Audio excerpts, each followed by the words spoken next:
എങ്ങോട്ടാ നിക്കവിടെ? നിങ്ങളിപ്പോഴും പഠിക്കേ. ഓക്കെ, നാട്ടിലൊരു ഗതിയും പരകതില്ലാഞ്ഞിട്ടാണ് ഓരോരുത്തന്മാരും ദുബായിലോട്ട് ജോലി വരുന്നത്, ഇൻക്ലൂഡിങ് ഞാൻ. ഓക്കെ, ഇവിടെ വന്നാലോ നമ്മൾ നാട്ടിൽ നിന്ന് കയറുമ്പോൾ എന്താ വിചാരിക്കുക? ഇവിടെ വരുമ്പോൾ ഇവിടെ വന്ന് കുറച്ച് ബുദ്ധിമുട്ടിയിട്ടാണെങ്കിലും ഒരു ജോലി കിട്ടണം.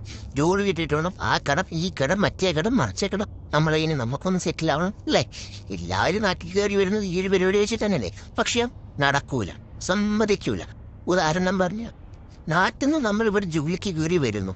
ഓക്കെ, ആദ്യമായിട്ടാവും നമുക്ക് ഒരു ഇൻ്റർവ്യൂ കോൾ വരും. ഒരു ഇൻ്റർവ്യൂവിന് ചെല്ലുന്നു. ഇന്റർവ്യൂവിന് ചെന്ന് കഴിഞ്ഞ് ചെല്ലുമ്പോൾ ഗംഭീര സ്റ്റാഫ്, ആൾക്കാരെല്ലാം സൂപ്പർ. അത് കഴിഞ്ഞ അറ്റ്മോസ്ഫിയറൊക്കെ, ലൊക്കേഷനൊക്കെ ഓക്കെ, എല്ലാം സെറ്റ്.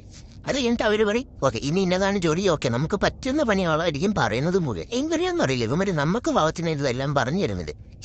പറഞ്ഞു കഴിഞ്ഞ് ഇതൊക്കെ ചെയ്ത് കഴിഞ്ഞാലോ നമ്മൾ ലാസ്റ്റ് കൈ കൊടുക്കാൻ പോയില്ല. ഒരു 250 തരണം, ഒരു 500 തരണം, ഒരു 300 തരണം. പല പല റേറ്റുകളാണേ. ടിക്കറ്റ് എടുക്കണോലെ 300 തരണം, 250 തരണം, 500 തരണം.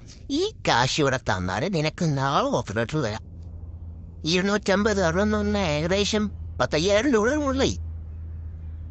ഈ കാശ് നാട്ടിൽ ഉണ്ടാകുന്നുണ്ട്, നമ്മളെന്തെങ്കിലും നാട്ടിൽ ചെയ്യൂല. എന്നാലും ശരി, കാശ് ഇനി കുറെ ബുദ്ധിയുള്ള കുറെ പേരുണ്ട്. പിന്നെ മറ്റുള്ളവർക്ക് ബുദ്ധി ഇല്ലാന്നല്ല, ശരി മറ്റുള്ളവർ പറഞ്ഞറിയാം ഇവിടെ കാശ് കൊടുത്താൽ ജോലി കിട്ടില്ല എന്നറിയാം. ഓക്കെ, അവരില്ല നോക്കുക. ഈ വിസിറ്റ് വിസ കഴിയാറാവുന്നത് 2 മാസം, 2-3 വട്ടം വിസിറ്റ് വിസ പുതുക്കി നിൽക്കുന്ന ആൾക്കാരുണ്ടാവും. അവരെ ചാക്കിട്ട് വിളിക്കുക. കാരണം അവർക്ക് വേറെ ഓപ്ഷൻ ഇല്ലല്ലോ. ഇനി ഈ വിസിറ്റുള്ള കാശ് കൊടുത്ത് ജോലിക്ക് കയറണ്ടേ? വീട്ടിലൊരു കുടുംബം ഉണ്ടാവും, ഒരു ഭാര്യ ഉണ്ടാവും, മക്കളുണ്ടാവും, ഒരു അച്ഛനുള്ള, ഒരു അമ്മ ഉണ്ടാവും, ഒരുപാട് ബാധ്യത മുഴുവൻ തീർക്കണ്ടേ? ഇതൊക്കെ എങ്ങനെ ഇവന്മാരെ കൊടുത്തു കഴിഞ്ഞാലോ പിറ്റേ ദിവസം ഇവന്മാരാളെ മൂഞ്ചിരിക്കും. ആരെങ്കിലും ഇത് കാണുന്നുണ്ടെങ്കിൽ നിന്നോടൊക്കെ പറയാറുള്ളത്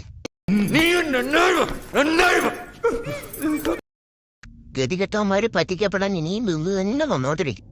പക്ഷേ പല നാൾക്കള്ളൻ ഒരു നാൾ പിടി, നോക്കിയും കണ്ടുവരുന്ന നിനക്കൊക്കെ കൊള്ളാം. കേട്ടോ? ടാറ്റ.